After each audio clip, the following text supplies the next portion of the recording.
सोचा है कि जिस भगवान श्री कृष्ण के सामने पूरी दुनिया सिर झुकाती है, वे स्वयं किसके प्रेम के आगे अपना सिर झुकाते हैं? प्रेम क्या है? अगर दुनिया के सारे ग्रंथों को एक साथ रख दिया जाए, तब भी प्रेम की पूरी परिभाषा नहीं लिखी जा सकती। लेकिन अगर सिर्फ 2.5 अक्षर का एक नाम ले लिया जाए, राधा, तो प्रेम का पूरा अर्थ समझ आ जाता है। आज हम उस देवी की बात करने जा रहे हैं जिनके बिना स्वयं ब्रह्मांड के रचयिता भगवान श्री कृष्ण अधूरे हैं। आज की इस पावन कथा में हम जानेंगे राधा रानी के पूरे जीवन की कहानी।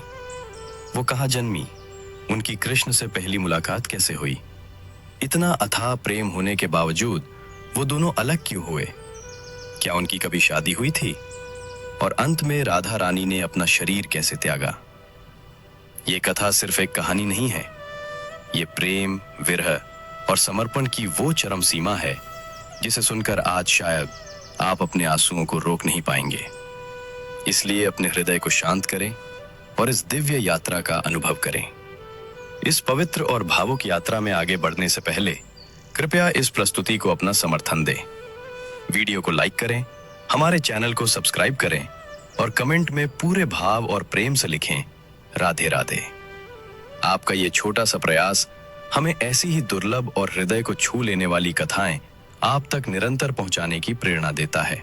इस महागाथा की शुरुआत होती है भाद्रपद मास के शुक्ल पक्ष की अष्टमी तिथि से, जिसे आज पूरा संसार राधा अष्टमी के नाम से पूजता है। मथुरा के पास एक छोटा सा गांव था, रावल।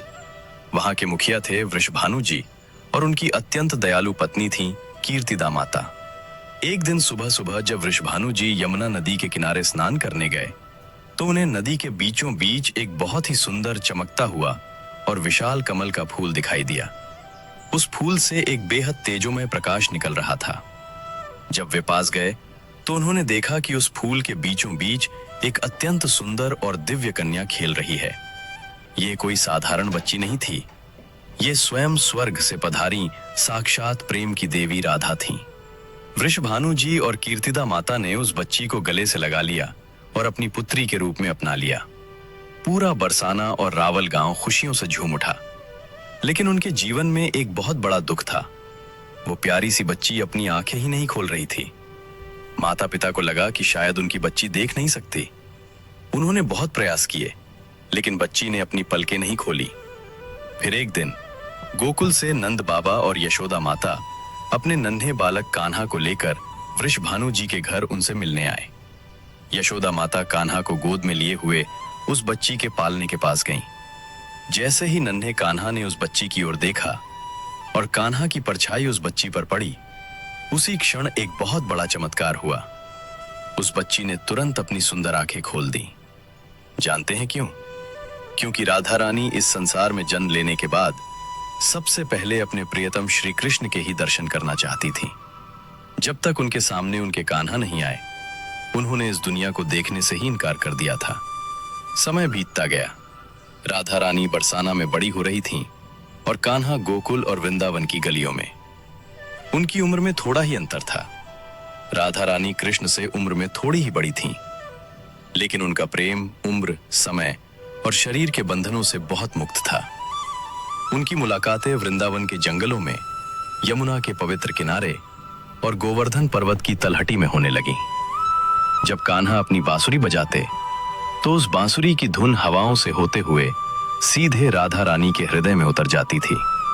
वो दुनिया की सारी सुध बुध, सारे काम छोड़कर बस कान्हा की ओर खींची चली आती थी। उनका प्रेम कोई साधारण आकर्षण नहीं था, यह आत्मा का परमात्मा से मिलन था।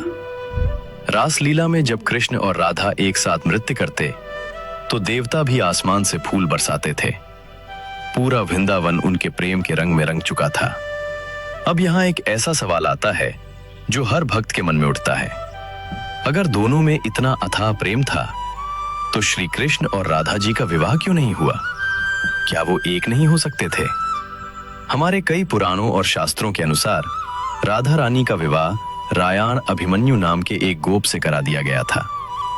लेकिन यदि हम इसे दार्शनिक और आध्यात्मिक रूप से समझें, तो एक बार राधा रानी ने स्वयं कृष्ण से पूछा था, हे कान्हा, जब हम एक दूसरे से इतना प्रेम करते हैं तो तुम मुझसे विवाह क्यों नहीं करते? तब श्री कृष्ण ने मुस्कुराते हुए एक बहुत ही गहरी बात कही थी। उन्होंने कहा था, राधे, विवाह तो दो अलग अलग लोगों के बीच होता है ना। तुम और मैं तो एक ही हैं। क्या कोई स्वयं से विवाह कर सकता है? राधा और कृष्ण दो जिस्म और एक जान थे। विवाह एक सामाजिक नियम है जो समाज में रहने के लिए बनाया गया है, जबकि उनका प्रेम समाज, दुनिया और शरीर के नियमों से बहुत ऊपर था। राधा कृष्ण की आत्मा थी। लेकिन हर प्रेम कहानी में एक बहुत बड़ा और दर्दनाक मोड़ आता है, और इस कहानी में वो मोड़ था जुदाई यानी विरह। वो काला दिन आ ही गया जब मथुरा से अक्रूर जी अपना रथ लेकर वृंदावन आए।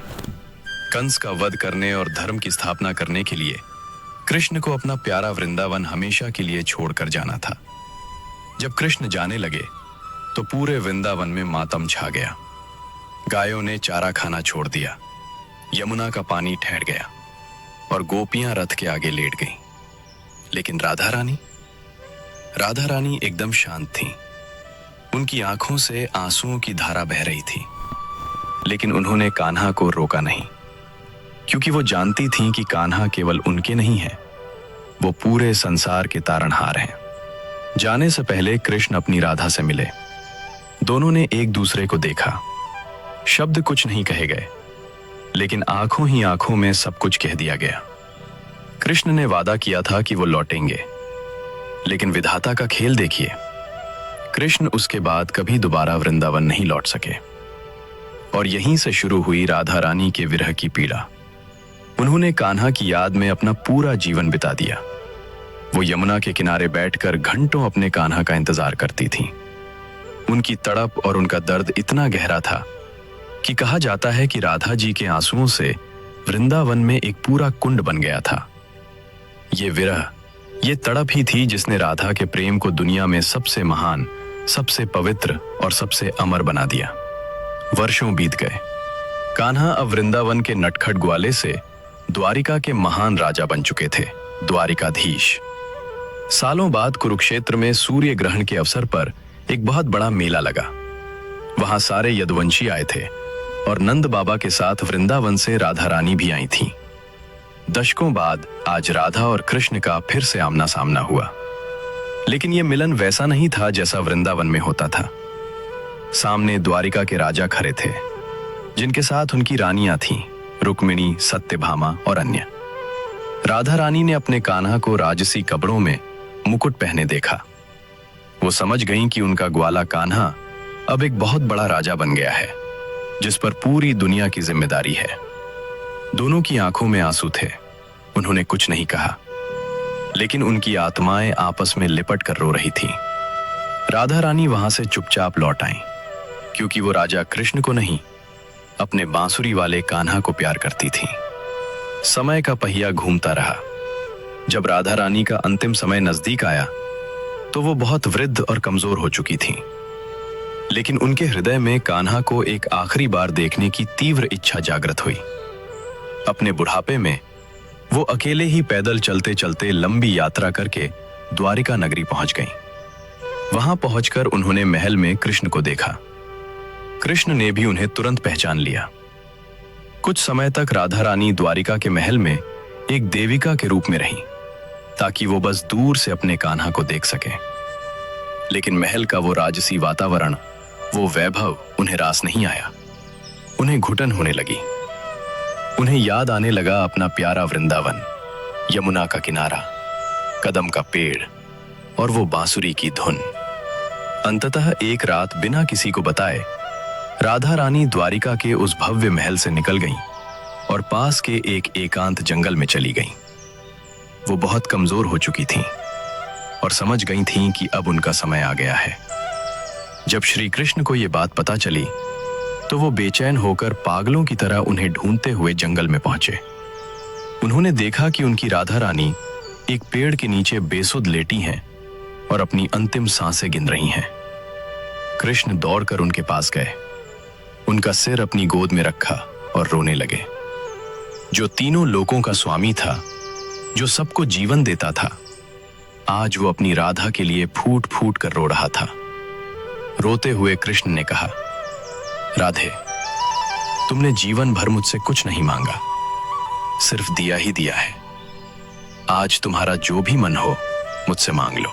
राधा रानी ने बहुत ही मुश्किल से अपनी आंखें खोली, कृष्ण का चेहरा देखा, मुस्कुराई और बहुत ही धीमी आवाज में कहा, कान्हा, मैंने जीवन भर तुमसे बस प्रेम किया है, मुझे कुछ नहीं चाहिए। मैं बस एक आखिरी बार तुम्हारी वो बांसुरी की धुन सुनना चाहती हूँ जो तुम मेरे लिए वृंदावन में बजाया करते थे। अपनी आंखों में आंसू लिए श्री कृष्ण ने अपनी वो जादुई बांसुरी निकाली और जीवन की सबसे मधुर लेकिन सबसे दर्द भरी धुन बजानी शुरू की। उस बांसुरी की तान इतनी करुण थी कि प्रकृति भी रो पड़ी, हवाएं रुक गईं और पेड़ पौधे भी उदास हो गए। और अपने प्रियतम की उसी मधुर धुन को सुनते सुनते राधा रानी ने मुस्कुराते हुए कृष्ण की गोद में अपने प्राण त्याग दिए। उनकी आत्मा निकलकर सीधे श्री कृष्ण में ही समा गई। अपनी राधा के जाने का दुख भगवान कृष्ण से बर्दाश्त नहीं हुआ। उनके हृदय में पीड़ा का ऐसा सागर उमड़ा जिसे कोई नहीं समझ सकता। जिस बांसुरी को वो अपनी जान से ज्यादा प्यार करते थे, जो राधा और उनके प्रेम का सबसे बड़ा प्रतीक थी, कृष्ण ने उसी क्षण उस बांसुरी को अपने हाथों से तोड़ दिया